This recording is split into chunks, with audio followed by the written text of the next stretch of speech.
ನಮಸ್ಕಾರ. ಒಮ್ಮೆ ಒಂದು ಕತ್ತೆ ದಾರಿಯಲ್ಲಿ ನಡೆದುಕೊಂಡು ಹೋಗ್ತಾ ಇರುವಾಗ ಅಕಸ್ಮಾತಾಗಿ ನೀರಿಲ್ಲದಿರುವಂತಹ ಹಾಳು ಬಾವಿಯಲ್ಲಿ ಬೀಳುತ್ತೆ. ಆಗ ಅದು ಸಹಾಯಕ್ಕಾಗಿ ಕಿರ್ಚಿಕೊಳ್ಳುತ್ತೆ. ಕತ್ತೆಯ ಕೂಗನ್ನು ಕೇಳಿದಂತಹ ಯಜಮಾನ ಸಹಾಯಕ್ಕಾಗಿ ಧಾವಿಸ್ತಾನೆ. ಅಲ್ಲಿ ಬಂದಂತಹ ಯಜಮಾನನಿಗೆ ಇದ್ದಕ್ಕಿದ್ದ ಹಾಗೆ ಮನಸ್ಸು ಬದಲಾವಣೆ ಆಗ್ತದೆ. ಹೇಗೂ ಈ ಕತ್ತೆ ಮುದಿಯಾಗಿದೆ, ಇದರಿಂದ ಏನೂ ಪ್ರಯೋಜನ ಇಲ್ಲ, ನಾನು ಯಾಕೆ ಅದನ್ನು ಮೇಲೆತ್ತಬೇಕು, ಇಲ್ಲೇ ಬಿದ್ದು ಸಾಯಲಿ ಅಂತ ಆಲೋಚನೆ ಮಾಡ್ತಾನೆ. ಹಾಗೇ ಇದ್ದರೆ ಸಾಯುತ್ತೋ ಇಲ್ವೋ ಎನ್ನುವ ಆಲೋಚನೆಯಾಗಿ ಆ ಬಾವಿ ಹೇಗೂ ಪಾಳು ಬಿದ್ದಿದೆ, ಉಪಯೋಗಿಸೋರಿಲ್ಲ, ಹಾಗಾಗಿ ಒಂದಷ್ಟು ಮಣ್ಣು ಕಸ ಕಡ್ಡಿಗಳನ್ನು ತುಂಬಿ ಕತ್ತೆಯ ಜೊತೆಗೆ ಬಾವಿಯನ್ನು ಮುಚ್ಚೋಣ ಅಂತ ಆಲೋಚನೆ ಮಾಡ್ತಾನೆ.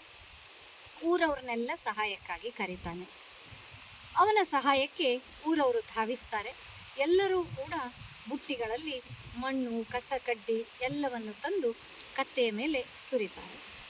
ಮೊದಲಿಗೆ ಕತ್ತೆ ಸಹಾಯಕ್ಕಾಗಿ ತುಂಬ ಕಿರ್ಚಿಕೊಳ್ಳುತ್ತೆ.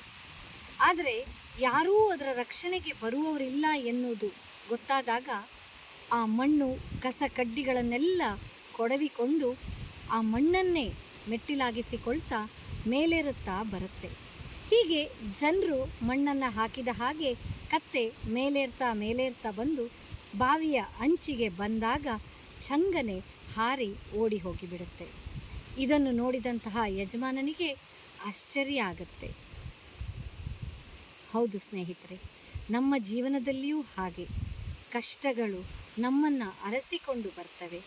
ಮೇಲಿಂದ ಮೇಲೆ ಬಂದಂತಹ ಕಷ್ಟಗಳಿಂದ ನಾವು ಕುಗ್ಗಿ ಹೋಗ್ತೇವೆ.